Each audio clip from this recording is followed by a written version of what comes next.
कहानी का नाम दामाद जी या बहू। सरला को सब बहुत पसंद करते थे। वह जितनी अच्छी गृहिणी पत्नी माँ थी उतनी ही अच्छी दोस्त और पड़ोसी। बहुत ही कायदे और समझदारी से उन्होंने अपने बच्चों को पढ़ाया लिखाया और बड़ा किया था। सरला ने पहले अपनी बेटी मनीषा की शादी मुंबई के अच्छे खाते पीते परिवार के इंजीनियर लड़के राजवीर से की। मनीषा की शादी के एक साल बाद ही सरला ने अपने बेटे अमित की शादी उसी शहर के डॉक्टर परिवार की अच्छी पढ़ी लिखी बेटी सौम्या से की।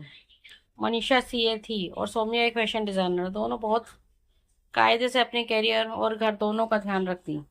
अपने काम के सिलसिले में राजवीर पुणे में रहता था और अमित भी अपने काम के चलते दूसरे शहर में रहता था। सरला जब तक दोनों बच्चों के घर रहने जाती थी, मनीषा के जब बेटा हुआ तब सरला ने उसका पूरा ध्यान रखा और राजवीर ने भी अपना काम घर से करना शुरू कर दिया था। वह हर तरह से मनीषा का साथ देता और उसका ध्यान रखता था। सरला ये देखकर बहुत खुश होती थी कि उनका दामाद उनकी बेटी का कितना ध्यान रखता है। कुछ महीनों बाद सौम्या ने भी एक बेटी को जन्म दिया। सरला ने जिस तरीके से मनीषा का ध्यान किया था वैसे ही सौम्या का भी पूरा ध्यान करती थी, लेकिन बेटी के घर के मुकाबले एक बहुत बड़ा फर्क करती थी। अमित जब भी किसी तरह से पत्नी का ध्यान करता था या उसके लिए कुछ बनाने की और करने की कोशिश करता तो सरला उसे टोक देती, अरे तू रसोई में क्या कर रहा है, बच्चे के कपड़े क्यों बदल रहा है। या फिर बेचारा अमित, मेरा बेटा रात को सो नहीं पाता बच्चे के रोने की वजह से। यहाँ तक कि 2 दिन की छुट्टी के बाद अमित के पीछे पड़ गई थी, तेरा घर में क्या काम, मैं संभाल लेती हूँ ना, काम वाली भी तो है ना मदद के लिए। मनीषा के घर में जबकि अपने भाई से ज्यादा पैसा और नौकर चाकर थे। सौम्या को ये भेदभाव बहुत परेशान करता था। वह सरला की इज्जत करती थी और हर बात का ध्यान रखती, लेकिन दामाद और बेटे के अच्छे पति होने की जो उनकी अलग परिभाषा थी वह सौम्या को बहुत तकलीफ देती थी। सौम्या के ससुर भी इस भेदभाव को लेकर परेशान थे। वह सौम्या के मन के दुख को अच्छी तरह समझते थे। उन्होंने कई बार सौम्या को प्यार से कहा, मैं अच्छी तरह समझता हूँ बेटा, और तुम भी समझती हो कि सरला बुरी नहीं है। पता नहीं दामाद और बेटे के फर्जों में क्यों फर्क करती है। भरोसा रखो, सब ठीक हो जाएगा। सौम्या बहुत समझदार थी, इसलिए उसने अपने ससुर की बात की हमेशा इज्जत रखी। एक बार सरला और अरविंद मनीषा के घर से लौटे तो सरला बहुत खुश थी। देखो दामाद जी कितने अच्छे हैं, सुबह से मनीषा का कितना हाथ बटाते हैं काम में और मुन्ने का भी ध्यान रखते हैं। हमारी मनीषा आराम से अपना काम कर ले पाती है, पूरे दिन की काम वाली भी लगा रखी है और जब खुद घर में होते हैं तो मनीषा को कोई परेशानी ना हो उसका पूरा ध्यान भी रखते हैं। हमारी तो इतनी इज्जत करते हैं कि बस मन भरपूर खुश होता है उन दोनों को देखकर। अरविंद जवाब देते हैं, ये खुशी तुम्हें अमित और सौम्या के लिए क्यों नहीं होती। उल्टा तुम अमित को टोकती रहती हो कि वे घर के काम क्यों कर मदद करता है। पति पत्नी एक दूसरे का साथ दे, ये बात होनी चाहिए। या फिर दामाद बेटी का साथ दे लेकिन बेटा बहू का साथ ना दे।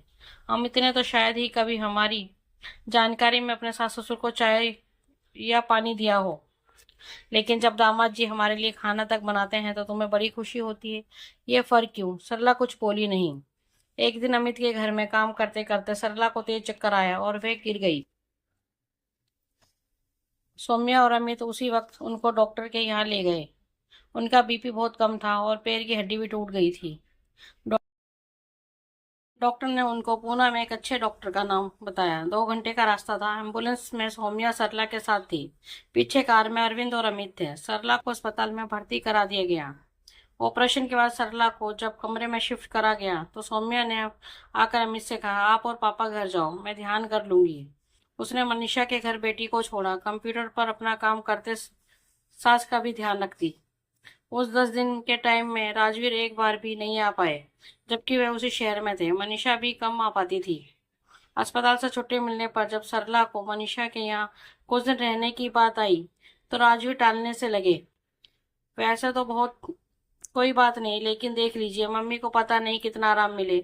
सरला चुप हो गई। मनीषा भी लाचार सी दिख रही थी। सौम्या ने अपनी सास को हिम्मत दी, कोई नहीं मम्मी, एम्बुलेंस में आपको घर ले चलते हैं, थोड़ी देर का तो रास्ता है, वहाँ अकेले कैसे होगा, तुम्हें भी तो अपना काम करना पड़ता है। सौम्या ने बताया, मैंने 1 महीने की छुट्टी और ले ली है, आप चिंता ना करें।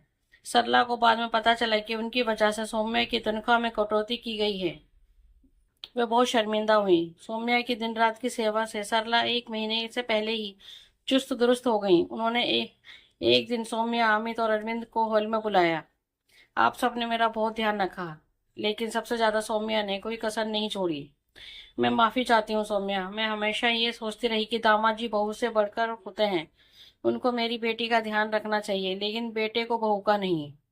अगर दामाद जी से बेटी की खुशी है, बहू से बेटे की, तुम्हें दुखी करके मैंने अपने बेटे को भी दुखी करा। मुझे माफ कर दो आप सब। सौम्या ने अपनी सास का हाथ पकड़कर अपने सर पर रखा और आंखों में आंसू की नमी के साथ मुस्कुराई। उस दिन सभी खुश थे कि सरला को बहू और दामाद दोनों की अहमियत पता चली। दोस्तों, आपको हमारी ये कहानी कैसी लगी, प्लीज कमेंट में हमें जरूर बताएं। अगर कहानी आपको अच्छी लगे तो अपने दोस्तों के साथ शेयर करें और हमारे चैनल को लाइक एंड सब्सक्राइब करना ना भूलें। धन्यवाद।